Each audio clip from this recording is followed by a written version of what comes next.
दोस्तों, क्या मोदी शाह के पैंतरों में अब पुराना वाला दम नहीं रहा? मतलब पैंतरेबाजी का कोई खास अर्थ नहीं निकल रहा।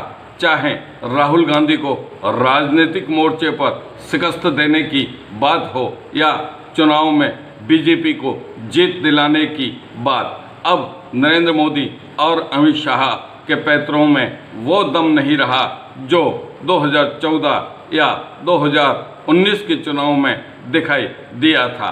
सच तो यह है कि दोनों नेताओं के पैंतरों में दम तो 2019 में भी इतना नहीं था, पर तब बिखरे विपक्ष को न तो कोई यह समझाने वाला मिला और न ही खुद की समझ में आया कि विपक्ष जब तक बिखरा रहेगा, बीजेपी सत्ता में बनी रहेगी, उसे कोई नहीं हिला सकता। पर अब लगता है कि वक्त के थपेड़े खाते खाते विपक्ष खुद ब खुद ही समझ गया है कि अब यदि एकजुट नहीं हुए और चुनाव में बीजेपी प्रत्याशी के खिलाफ विपक्ष का संयुक्त प्रत्याशी नहीं उतारा गया तो किसी भी सूरत में बीजेपी को सत्ता से बेदखल नहीं किया जा सकेगा और अपनी घोषणा के मुताबिक बीजेपी 2047 तक बेधड़क राज करती रहेगी।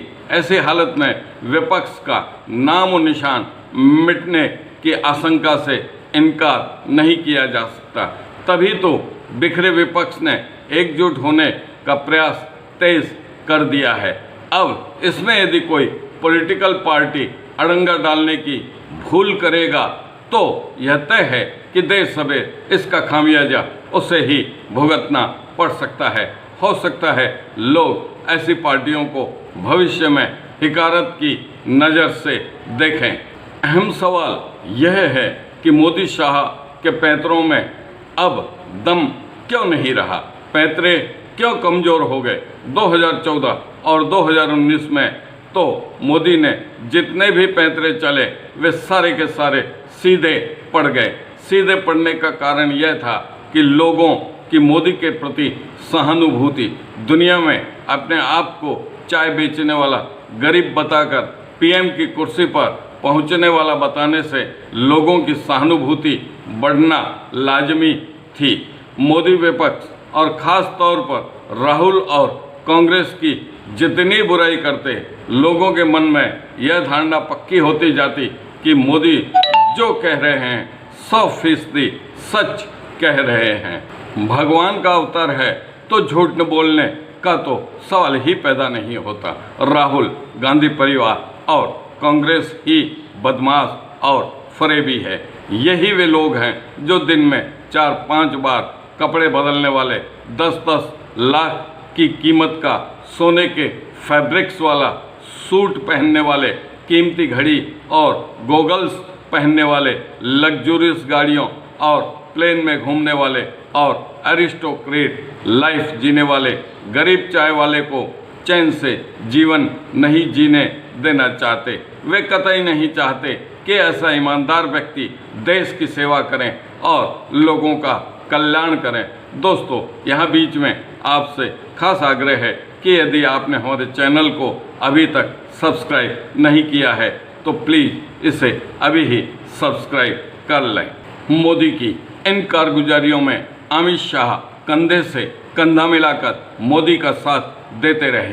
किसी के मोदी पर तंज कसने अथवा आलोचना करने पर अमित शाह, गोदी मीडिया, रविशंकर प्रसाद, गिरिराज सिंह, स्मृति ईरानी जैसे मंत्री, बीजेपी के आईटी सेल, इसके मुखिया और ट्रोल आर्मी के लोग मोदी का बचाव करने को, मोर्चा संभालने में कोई चूक नहीं करते। वैसे आपको बता दें कि लोगों ने 2 बार तो आंखें मूंद कर मोदी शाह की हर बात पर भरोसा कर लिया, पर अब समझ चुके हैं कि ज़ोर ज़ोर से बोलने वाले कितने ईमानदार होते हैं, किसी भी पार्टी के नेता कितने ईमानदार होते हैं, यह तो वे सत्ता से बेदखल होने या सत्ताच्युत होने के बाद ही पता चलता है।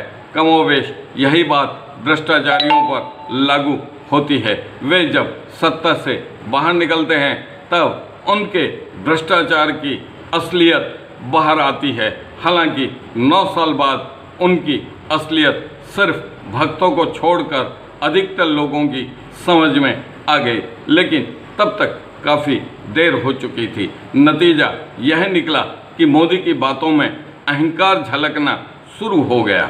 उन्होंने अहंकारी और निरंकुश शासक की तरह बर्ताव करना शुरू कर दिया।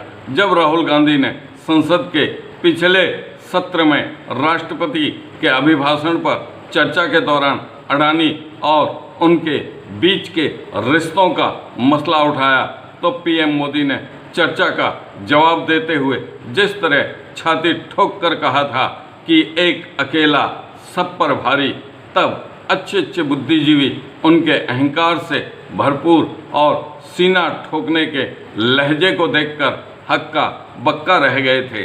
दिल और दिमाग से बुरी तरह हिल गए थे। फिर उन्होंने अमेरिका की यात्रा से लौटने के बाद भोपाल में वंदे भारत ट्रेन को हरी झंडी दिखाने के बाद बीजेपी कार्यकर्ताओं के मेरा बूथ सबसे मजबूत कार्यक्रम को संबोधित करते हुए जिस तरह सीना ठोककर विपक्षी नेताओं के नाम ले लेकर कथित घोटालों पर कार्रवाई का ऐलान किया और कहा कि तो मोदी की भी ये गारंटी है, तब उसमें अहंकार की पराकाष्ठा साफ झलकती नजर आई। सीना ठोकने और दांत भींचने का जो एक्ट था उससे तो लगा मानो कोई प्रधानमंत्री नहीं वरन कोई बाहुबली किसी नॉर्मल व्यक्ति को ललकार रहा हो ताकि वह दोबारा उसका नाम लेने की हिम्मत ही ना कर सके। दोस्तों, सच तो यह है कि एक पत्रकार के नाते मुझे भी इंदिरा गांधी, मोरारजी देसाई, चौधरी चरण सिंह, राजीव गांधी और अटल बिहारी वाजपेयी जैसे प्रधानमंत्रियों को बहुत नज़दीक से देखने का मौका मिला, पर ऐसे तेवर किसी और में देखने को नहीं मिले। इसके बाद अमित शाह ने उदयपुर में सभा को संबोधित करते हुए जिस अहंकार की भाषा में राहुल गांधी को चैलेंज देने के लिए सीना ठोका, वह भी अहंकार की ही पराकाष्ठा दिखाई दी। अहंकार का हश्र क्या होता है यह भी सब जानते हैं। इंदिरा गांधी में जब अहंकार सिर चढ़कर बोलने लगा था तो देश की जनता ने उन्हें भी सत्ता से बाहर करने में कोई हिचकिचाहट नहीं की थी। उन्हें उस समय के एक मस्खरे नेता राजनारायण ने करारी शिकस्त दे दी थी। अब रोजाना नई नई खबरें आती है कि चुनाव जीतने के लिए बीजेपी, मोदी, शाह और नड्डा कैसी कैसी रणनीति अपनाएंगे, कैसी कैसी पैंतरेबाजी रचेंगे, कैसे कैसे दाव चलेंगे और इन सब का नतीजा क्या निकलेगा यह तो वक्त ही बताएगा। तब तक का इंतज़ार तो करना ही पड़ेगा। दोस्तों, फिलहाल इस वीडियो में बस इतना ही। यदि वीडियो पसंद आया हो तो लाइक, शेयर, सब्सक्राइब और कमेंट करना न भूलें। धन्यवाद।